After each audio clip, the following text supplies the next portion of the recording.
नमस्कार दोस्तों, नूतन अमृतवाणी में आपका स्वागत है। दोस्तों, आज जितिया का महापर्व है। आज जितिया का निर्जला उपवास है। सभी माताएं अपने पुत्र की लंबी आयु और सुख समृद्धि के लिए आज निर्जला उपवास रखेंगे। दोस्तों, आज भाद्रपद मास की अष्टमी तिथि है। आज सुबह 5:04 पर अष्टमी तिथि शुरुआत हो गई है और कल सुबह 3:06 पर अष्टमी तिथि समाप्त हो जाएगी।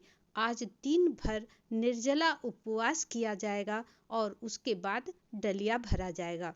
डलिया भरने की इसका समय है 1:34 के बाद से आप अपराह्न में जितना मतलब कि शाम में आप डलिया भर सकते हैं। 1:34 के बाद से ही आप डलिया भरें और कल सुबह 3:06 पर अष्टमी तिथि समाप्त हो जाएगी।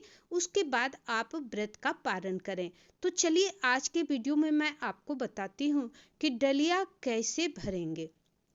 दोस्तों, जितिया का डलिया भरने के लिए किसी स्वच्छ स्थान या घर के मंदिर को साफ सफाई करके, स्नान ध्यान करके, स्वच्छ वस्त्र धारण करके एक बांस का डलिया लिया जाता है और बांस के डलिया को एक पीढ़ा बिछाकर उसमें एक स्वच्छ कपड़ा रखकर बांस के डलिया को धोकर उसमें सिंदूर करके उसको रखा जाता है। उसके बाद डलिया में पान, सुपारी, अक्षत और भींगा हुआ कुशी मटर इसको अवश्य ही रखा जाता है। भींगा हुआ कुशी मटर, फिर जितना पकवान बनाए हैं वो पकवान, नारियल और जो भी मौसमी फल हो वो सभी चीज़ों को उसमें भरा जाता है।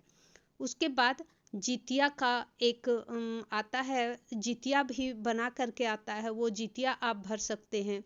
लाल धागा भरिए जिसको कि आप अपने बच्चे को पहनाएंगे और अपने पहनेंगे जब व्रत खत्म हो जाएगा उसके बाद।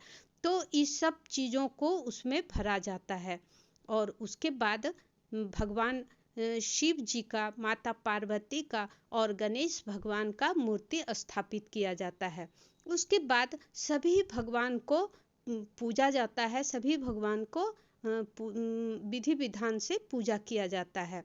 उसके बाद एक जितवाहन भगवान का अगर मूर्ति ना हो तो आप कुश का भी मूर्ति बना करके रख सकते हैं। कुश को भी रख करके मूर्ति बना सकते हैं और जितवाहन भगवान का पूजा किया जाता है।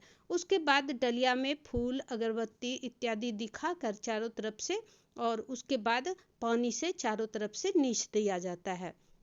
उसके बाद बैठकर दिया जलाकर धूप दीप दिखाकर जितिया माता का कथा सुना जाता है। जितिया का बहुत सारा कथा प्रचलित है। कोई भी कथा को आप पढ़ या सुन सकते हैं। अगर कोई सुनाने वाला न हो तो आप उसकी पोथी को, किताब को लेकर पढ़ भी सकते हैं या मोबाइल पर भी अपना सुन सकते हैं। बस उसके बाद डलिया को शाम में बांध दिया जाता है और उसके बाद भगवान के आगे में रखकर छोड़ दिया जाता है।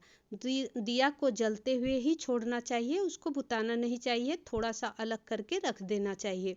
उसके बाद सुबह में जब वक्त पारण का आता है, यानी कि सूर्योदय के बाद दूसरे दिन, अगर कि 6 बजे 5 बजे तक अगर अष्टमी है तो भी आपको सूर्योदय होने तक इंतजार करना चाहिए। सूर्योदय होने के बाद ही व्रत का पारण करना चाहिए। उसके बाद पारण की डलिया खोलकर विधि विधान से आप पारण कीजिए। उसके बाद पूजा कीजिए। उसके बाद आप पारण कीजिए। जय जितवाहन भगवान।